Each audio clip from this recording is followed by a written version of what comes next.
Thank you for joining us today at Watch Your Style. My name is Eric. Today we're going to discuss a few of my favorite brands, AP and Rolex. First watch we have here is a Rolex 40mm Submariner in solid gold. 2003, which brings the aluminum insert, blue on blue.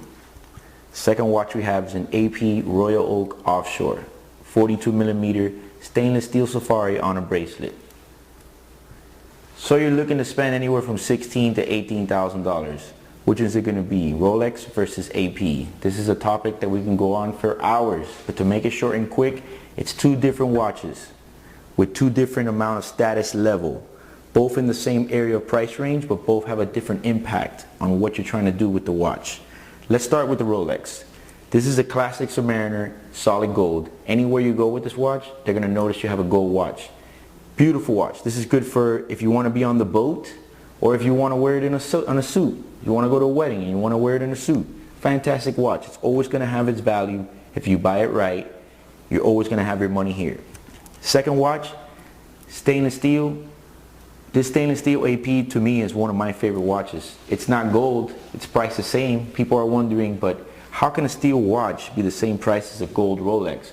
Well, let's just talk about design. The AP is just the most expensive stainless steel watch other than a Patek or anything more fancier than that. But the design of it is very unique. It's more of an edgy watch. AP has undeniable quality. It's a chronograph. The AP is a stainless steel, white face, Royal Oak Offshore on a bracelet. This is a very traditional design. Same thing. This could be a daily wear. You could wear this daily. Same thing as the Rolex. You can wear it on a yacht, or you can just wear it on, put it on a suit, wear it for work, whatever you like. I guess it really just boils down to what type of style you're trying to go to. You see, what happens is most people won't spend this kind of money on an AP. They'd rather go with the gold watch. The problem is once you have this watch for a little while, you get tired of it. You want to go to something new, the next level. That's what happens. That's how you end up spending that kind of money on this.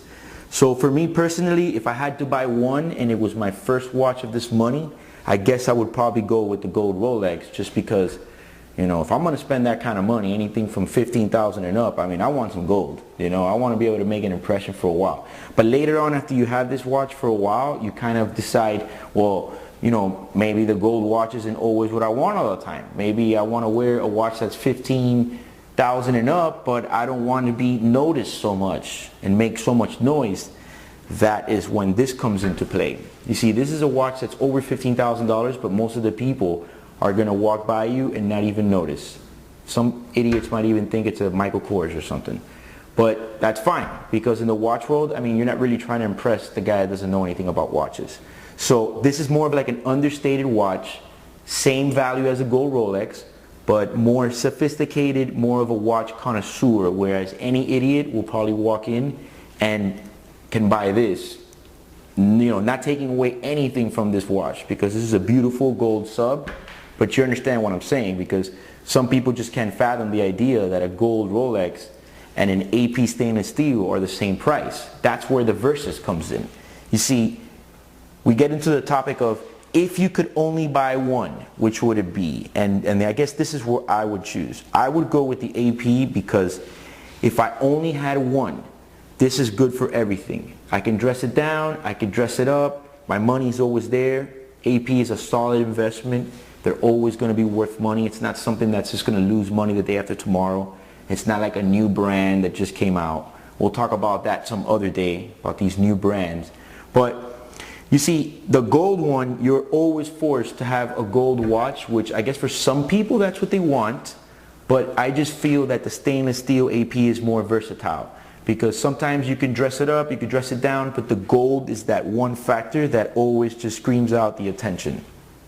AP is a total different brand than Rolex in the sense that it's just not so much of a traditional product. There's a lot more Rolexes out there on the wild than you'll see of APs. Chances are you'll probably end up seeing a gold sub before you see an AP offshore. Even though the gold sub is rare, you see a lot more presidents. And when it comes to Rolex, the gold Rolex that everybody thinks of is the president. And I think after that might come the Yachtmaster 1 in gold. There's a lot of them out there. Sub, not so much. However, the AP is a lot more rare. It's just not a lot out there. AP is a brand that brings a lot of tradition. It's not a new brand. It's not like, let's say Hublot, for example, that's only really been around since the 80s.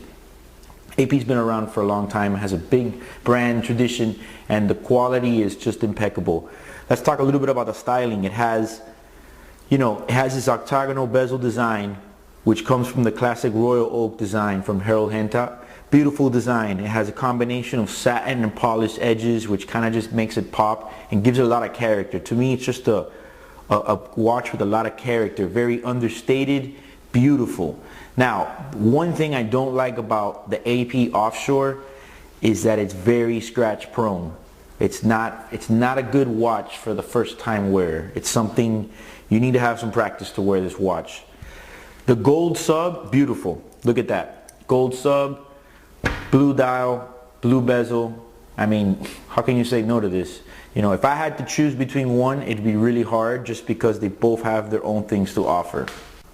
When it comes to investment, these are both safe investments. If you buy them in a second-hand watch, chances are if you buy them at a good price and you keep the watch in a good condition, you'll always have your money there the day you're ready to do a trade-in or something.